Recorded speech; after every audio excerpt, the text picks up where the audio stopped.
Welcome to the Financing Simplified podcast with Anthony Venuto. If you're looking for answers to your financial questions, let Anthony and his network of friends and associates answer regular questions that regular people have about their money. Thanks for tuning in. It's time to start simplifying your finances. Well, welcome back to our Financing Simplified podcast. I'm Anthony, your host with In Touch Mortgage Solutions, and today I have the distinct honor to welcome Santo Sessa from the Team Sessa Real Estate team. Been working together for a while, Santo, Yes. and I just want an opportunity to introduce you to our viewers. Tell us a little bit about yourself. How you got into the industry? Tell us, share with us some of your thoughts there.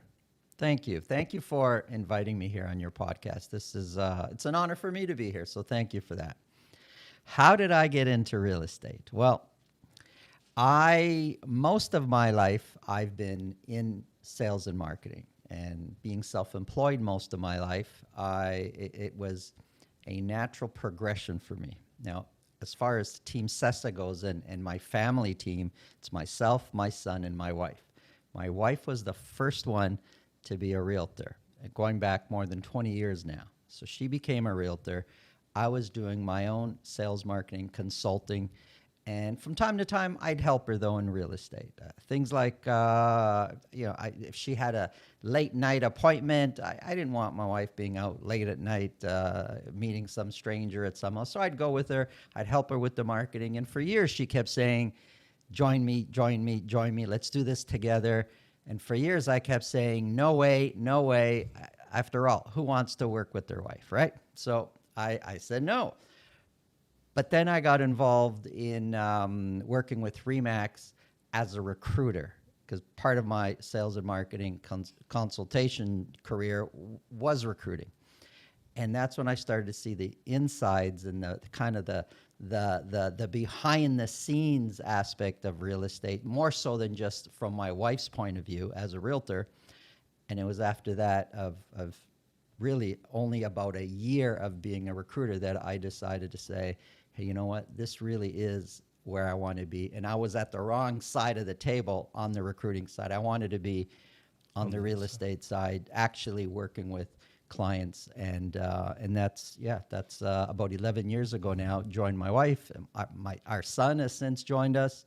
You know, my mother, my brother, myself, we were there, and my mother said the same thing. Come join me. I'm like, never, never, never. And then I always say, never say never. That's what I always say. But you touched on something, you know, we're talking about the dark side, and I think there's a lot of connotations when it comes to this conversation around perceptions of real estate agents, real estate professionals, even mortgage professionals for that matter. Sometimes we have that negative connotation towards us. Santo, tell us your thoughts, your feelings on what the general public thinks about realtors based on your comments. What are you saying? Are you saying that people don't like realtors? Is that what you're implying? I am implying that there's definitely, like, going through, and just for our viewers out there, Santo has a really great YouTube channel where we share a lot of our videos, our Finance Fridays. And, as you get that viewership, you go through some of these comments, and it's just absolutely. They hate realtors. The public in general hates realtors. Why do I say the public hates realtors? You read the comments on my channel. The public in general, not everybody, but the public in general thinks that realtors do absolutely nothing, and they're all rich, and they're all making a ton of money off of somebody else's hard work. We're not talking about a few $100 and you can just, move on and like no big deal. You're talking thousands, hundreds of thousands, sometimes millions of dollars for the rest of somebody's life. Like some of these transactions have just gone sideways. And yeah, many of them, it's the realtor's fault. And that gets sensationalized. And those are the transactions that get publicized, and that's what everybody talks about. Rarely, planes. Nobody ever talks about the millions that land safely around the world. They always talk about that one out of a million that crashed. Well, that's what we get in real estate. The bad stories. And real estate is close to everybody's heart. Whether you own, whether you rent, everybody lives somewhere. Mm-hmm. and everybody knows something about real estate. And that's one side. Realtors have done many bad things along the way that have messed people up financially. So that's one reason why there's such a bad name. And it's based on real things that have happened. And then they see realtors sign a piece of paper and make 20, 30, 40, 50,000 on a transactions. And they think, that's easy. I can do that. How's this person make so much money just by signing a piece of paper? That bugs people. I guess I could see how that could irk a lot of people, but I think the difference is what's the percentage of people that are doing the work, right? So there's a lot of realtors that are out there. I believe a lot of them that should not be in the industry at all. There's tons that shouldn't be in the industry. And I'm saying all this knowing there's some awesome realtors out there that will make the difference in the transactions, that have totally set the public up in a winning position.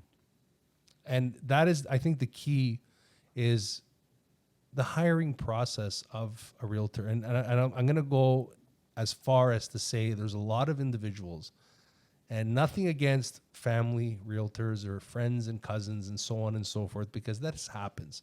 But from our perspective, sitting on the other side of the financing equation, when you don't hire someone that's experienced or has the client's best interest at heart, you're setting yourself up for failure. We tell our clients, of course you are. We tell our clients, look, I appreciate the conversation. Is there any questions you want to ask me about our history? What got us into the industry? Like, I feel that in today's environment, nobody's interviewing the mortgage broker. No one's interviewing the real estate agent to see where they are, what their capacity to do this job is.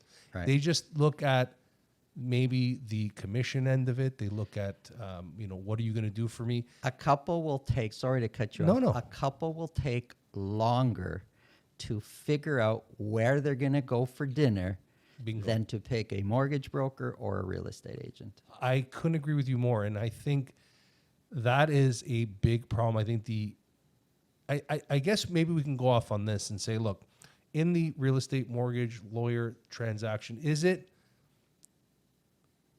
the situation where there's a lack of financial literacy or real estate literacy that goes in play, where someone who's making the biggest financial decision in their life, and as you said, they're going to choose, spend more time researching the place they're ordering on Uber than who they're hiring.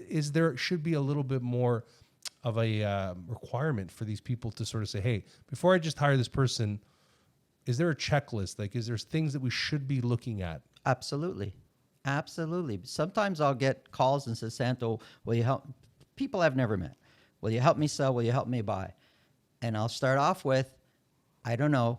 Let's have a conversation first. Let me tell you what you should expect from me. Let me tell you what I would expect from you, because we're partners in this transaction. And let's figure out if we're a good fit and understand what's happening here before we both make a commitment. But most realtors, and I say this there's a ton of great realtors out there. I just don't want to talk about the negative situation. But most people will just be happy to grab the client and then not meet their expectations. And then it's always, always, always the realtor's fault. Always. So let's shift gears here for a moment. Now, we've talked about the stigma with the real estate professionals. Shall we throw the Bank of Canada under the bus?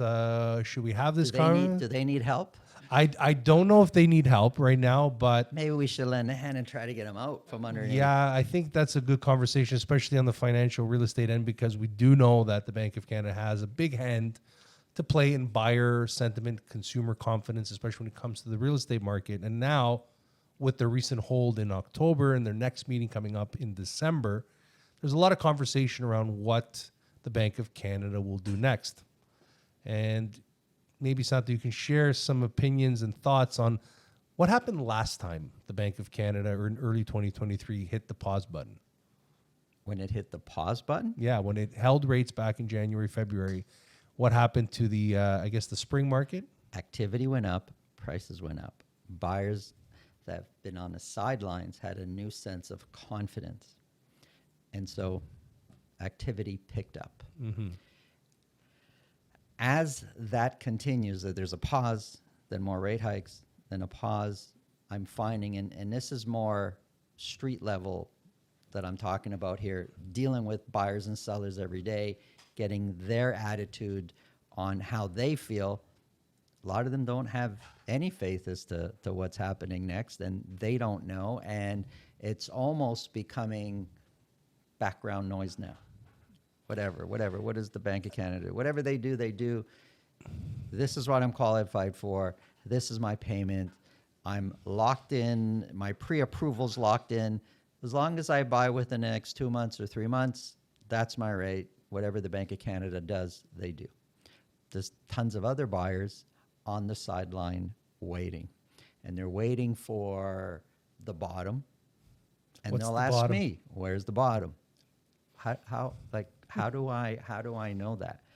And I could tell you that nobody knows that, but there's lots of people that'll pinpoint when they think the bottom is going to be. I A lot of the keyboard warriors that there's lots of so-called experts. Look, if the people with all the university degrees and the big multi-million-dollar salaries can't figure it out, how's anyone else supposed to figure it out? But I could tell you one other thing, because I study the numbers. Absolutely. Look at any of the charts that talks about prices and volume on one chart, and you'll see when prices are at their highest, that's when we have the most sales. More people buy when prices are the highest. As prices start to come down, that's when buyers back off. And you figure it maybe should be the opposite, no? I would agree. And I'd be working with buyers, and as prices are peaking and they're high, and we're trying to buy, and there's lineups to put in offers, and buyers are tripping over themselves to overpay. The market shifts. You figured now it's like, hey, we could buy cheaper this month than it was last month, and you figured they're jumping on. No, that's when they back off. Sales tend to drop, prices tend to drop. It's only when it starts going up again do buyers then jump back in, and the majority of buyers buy when prices are the highest, which goes against kind of logic, doesn't it? It does, because everything works on a leg. This is the way I look at it. The Bank of Canada's data that they study, everything's on a leg. Now, the real estate market too, as I said, like when we look at all those markets, those peak market years where you're talking about everything's escalating, it's the delay. Everyone's like, okay, I'm going to jump in now. I'm going to jump in. Like back 2020, 2021, it was like a slow and steady burn. Like it was just getting busier and busier. And by the time that person realizes now's the time to buy, they're already potentially overpaying. As you said, throw $50,000, throw $100,000. They're tripping over themselves to buy a home. But why not? You're willing to spend $50,000 to $100,000 more to buy a home in that market, but you're not willing to potentially run the risk of losing $50,000 to $100,000. Is that psychologically, like, would it be equivalent? FOMO, they talk about FOMO. It's a real phenomenon in real estate. It is. And it's prices are going up, prices are going up, prices are going up. Oh man, if I don't buy now, they're going to be even higher. So they'll buy, and they're buying at the top. And then as prices come down, it's like, whoa, if I wait, they'll be lower next month. And then they wait, and then it starts going up. And it's going to come down again. Oh, it's going to come down again. And next thing you know, it's way up there. And again, they're tripping over themselves to overpay. But then that, as I said, that lag kicks in, because that's what gets me the most is like when a lot of buyers that are already struggling, in the current environment, let's say they're limping in with, 20% or 5 or 10% down, and they need financing conditions. We've talked about clients who, they need that condition of financing. In those particular markets, it's next to impossible to put in a condition of financing when you have 20 people lined up to put an offer on a house. What would you do if you're a seller? You've got 5, 10 offers. Take the firm one, 100%. That's what you would do, right? And would you tell your seller or your seller to not take take the conditional offer or take the firm one? I would say take the firm one. Keeping, relatively, we're talking this, even if the firm one's a little bit cheaper or a little bit less, Take the firm. Take the sure thing, or as relatively speaking, as firm as can be, but take the firm offer. That's just it's smart business. When we're having these conversations with these clients, especially the first-time home buyers, that's a big part of our business, is walking them through the plan. Saying this is the qualification, these are the things that you should be anticipating. But I always remind them. I said, one day maybe you're going to be a seller.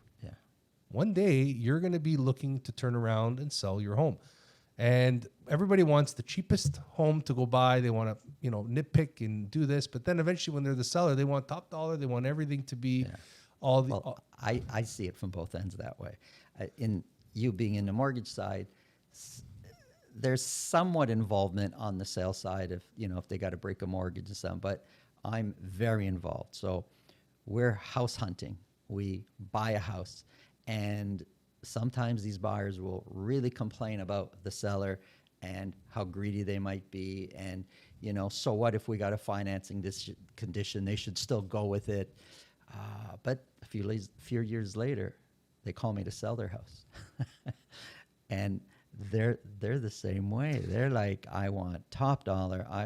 And you can't blame them. And this is where people blame realtors sometimes for things. But at the end of the day, a lot of these people that overpaid or are stuck today because they can't afford their mortgages, a lot of them will blame the realtor.